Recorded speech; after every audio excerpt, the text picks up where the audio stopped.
been, since the COVID crisis, I've oddly been working a bit more on historical fiction, which the second book is due to come out this spring. It follows a group of traveling players in Elizabethan England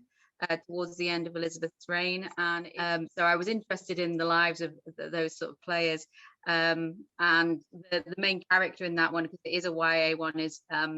the young boy who was hired to play the female role, which was sort of tradition at the time, and it sort of becomes a queer coming of age story where that sort of the sort of gender fluidity he develops playing the girl characters makes him question his own gender identity,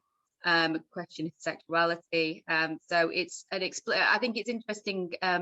to tell those sorts of stories in historical context, whereas nowadays we have a lot of more discussion on queer identity and things like pronouns and and how to sort of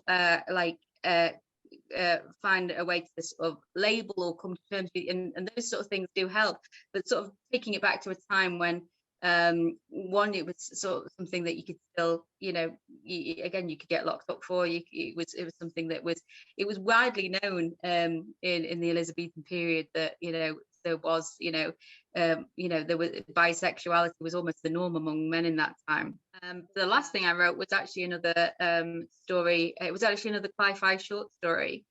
which I entered in this competition, which I'm still waiting to hear back from. But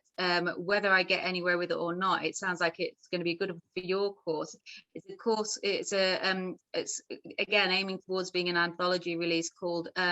Imagine 22,000. So it's basically was challenging people to write, or challenging some writers to write short stories with a vision of that sort of a future like 180 years from now, and what that would look like. And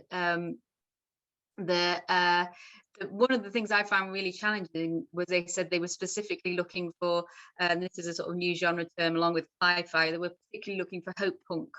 which is which is a sort of fairly emerging genre, which is because I think Cli-fi, especially the Cli-fi I've written, and I know a lot of other people tend to write, tends to be quite dystopian. The hope punk angle was really looking for, let's have some short stories, Cli-fi stories that are actually quite optimistic, and take what realistic solutions we have and imagine us like making the right choices and going towards the right solution.